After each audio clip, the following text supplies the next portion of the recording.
In my last video, I made one argument. Your discipline isn't broken. Your identity is. This video is about what happens after that shift, when a goal stops feeling like something you chase and starts feeling like something that's already yours. In 1990, Jim Carrey was broke. Driving a beat-up car, no real roles, eating off the dollar menu. And one night, he drove up to Mulholland Drive, parked, and wrote himself a check. $10 million. For acting services rendered. He dated it 5 years out, Thanksgiving 1995, and put it in his wallet. He didn't look at it as a wish. He looked at it as a receipt for something that had already happened. He just hadn't collected yet. 5 years later, almost to the month, he got $10 million for Dumb and Dumber. Here's the part people skip when they tell that story. That wasn't magic, and it wasn't just confidence. There's a mechanism in psychology called self-verification. Your brain works to make your behavior match the identity you already believe is true. Carrey didn't act broke who wanted to be rich.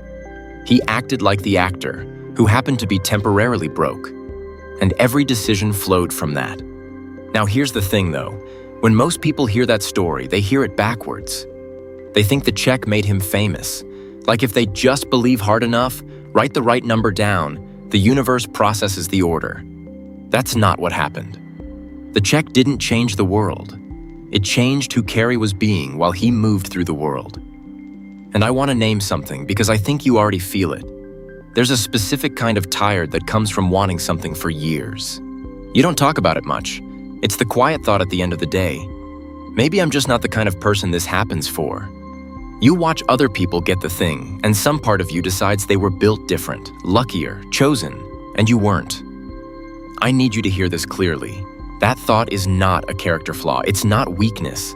It's what happens when you've been working toward a dream instead of from one. When the dream lives out in the future, every day you don't have it is evidence against you. Of course you're tired.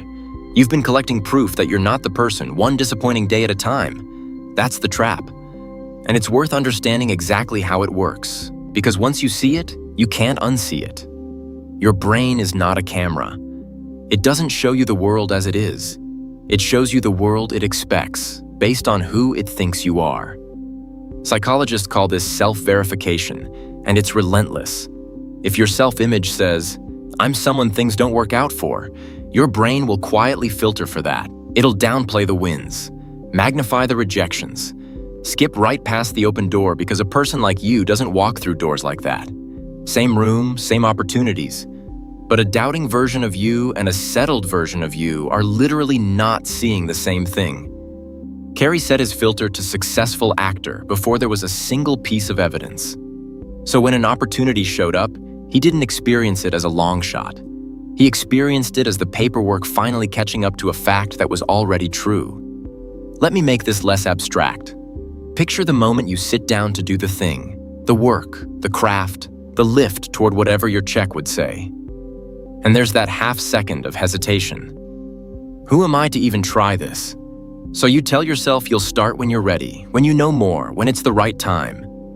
And you close the laptop, and later that night, you feel that low, flat disappointment, and you can't quite name it. Here's what was actually happening in that moment. You weren't lazy. You were protecting an identity. As long as you don't fully commit, you never have to find out if you're capable. Failing while pretending is survivable. Failing while genuinely trying, that feels like it would end you. So you stay safe and small, and you call it not the right time.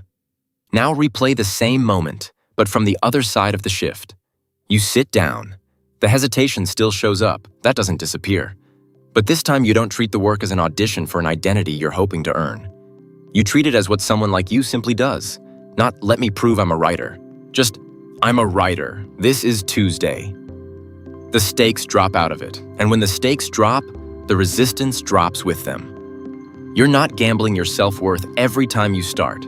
You're just being who you already decided you are. So here's what to do with this, and I'll keep it concrete. Stop waiting to feel like the person before you act like them. That order is wrong, and it's the reason you've been stuck. The feeling doesn't come first. The identity is built from the evidence of acting as if, not the other way around. Then in the next 24 hours, Do one thing that only your future self would do. Small is fine. Send the email the successful version would send. Do the rep the disciplined version wouldn't skip. You're not doing it to get a result. You're doing it to give your brain one piece of evidence that the identity is real. That's how the filter starts to turn. And expect this. It will feel fake at first. Like you're playing a character. Good. That discomfort is the gap between who you've been and who you're becoming, and it closes faster than you think. Carrey felt like a broke guy with a fake check for a while, right up until he didn't. Because here's the truth underneath all of it. The future is unknown, and so is your potential. You don't actually know what you're capable of because you've never met the version of you that fully committed. Remember what you used to pray for at night, the thing you wanted so badly you were almost embarrassed by it. Don't bury that. Aim everything you do at it. Go all in. Maybe you're not God's favorite. Maybe nothing's promised. But you cannot run from your full potential forever. You can't run from the person you were supposed to become once you actually lock in and believe in yourself. That version of you is real. He's just waiting on the paperwork. The choice is yours. The time is now. Just begin and believe in yourself.